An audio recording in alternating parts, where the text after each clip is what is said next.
Hi, folks. Just want to offer a reflection, I think, really on what's happened over the last week or so, since the towns and cities have been turned upside down by violence, individuals intent on causing damage and such like. And my own town of Burnley hasn't escaped that. We've seen some awful damage and vandalism to headstones that you might have seen me tweet about on social media recently.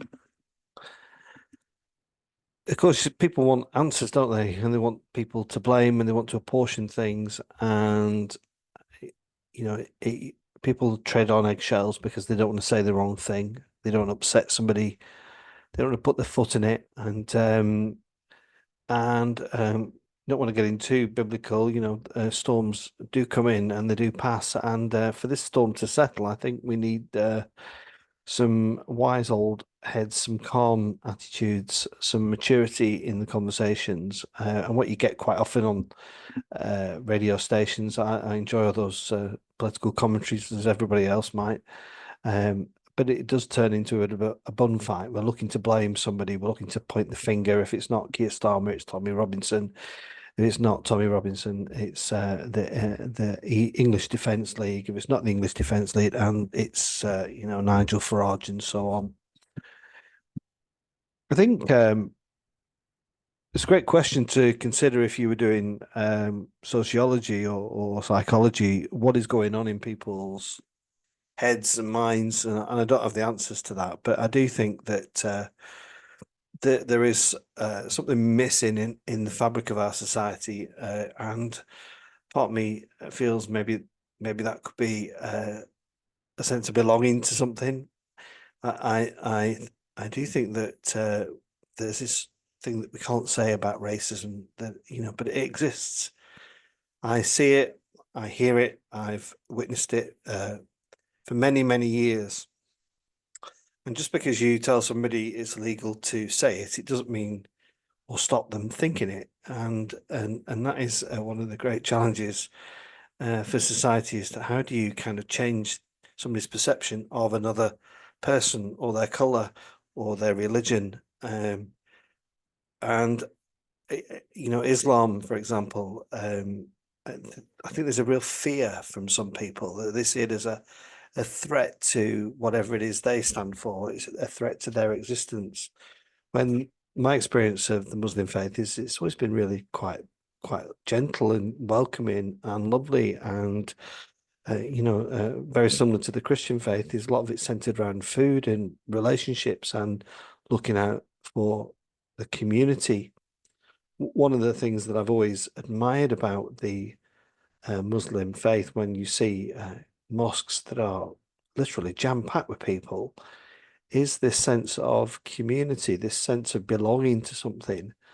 And that has dissipated over the years within the church. Of course, we still have people come to church and people come faithfully and beautifully and are as Christian now as they were 30 or 40 years ago, but they don't come in the same number. And I do wonder if there is a lack of belonging to something, because one of the other experiences I do have is that when people have joined us at St Matthew's, and we do have a very diverse community at St Matthew's. We've got nationalities from across the globe, from Hong Kong, from Poland, from America, from Nigeria, from Poland.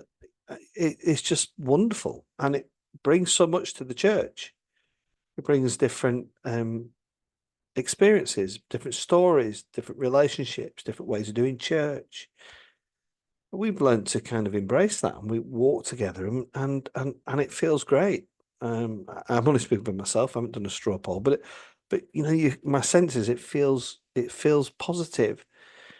And when I step into the secular world, and which of course I do, I'm not kind of a closeted Christian that doesn't ever venture out. I do experience lots of problems. I work in a community where there's a lot of poverty.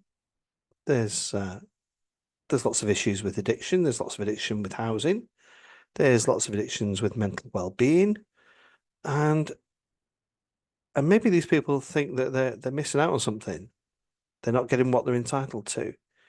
You know, it doesn't help when government money, for example, in a place like Burnley, pump loads of money into a fabulous pedestrianisation from the football ground to the town centre.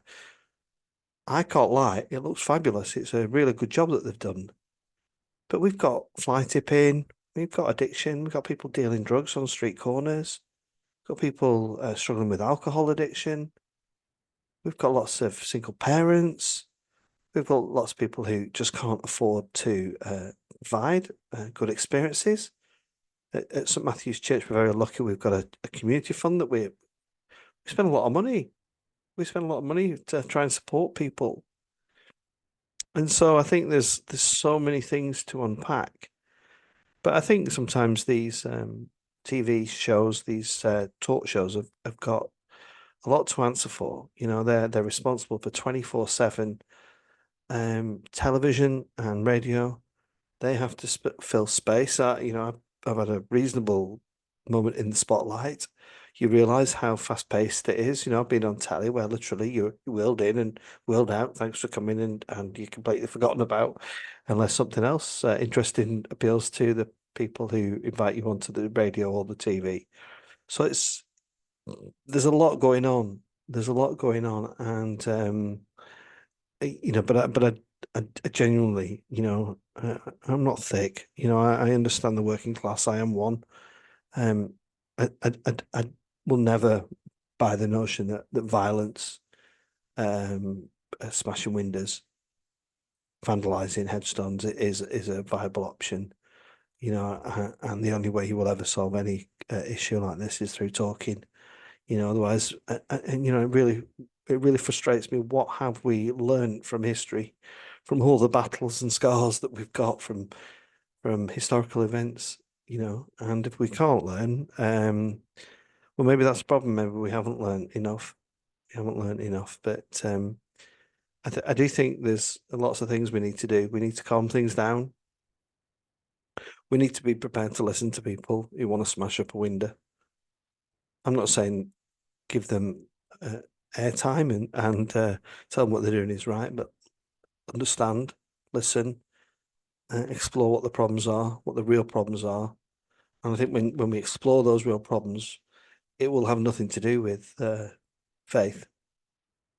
You know, somebody said to me, somebody asked me a question about the Holy Land, and the reality is that if you completely remove religion, you'd still have these issues, and I do think that's true in our breakdown of good behaviour.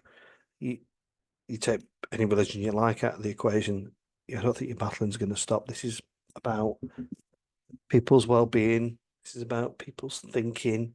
It's about their education. It's about their learning. And you know, I'm not really a supporter of any political party, but we've got to create a space where these conversations can be had without fear, without overtly suggesting that somebody is a fascist or racist. Even they may well be, ultimately. But conversations need to be had in a way that is respectful and tolerant.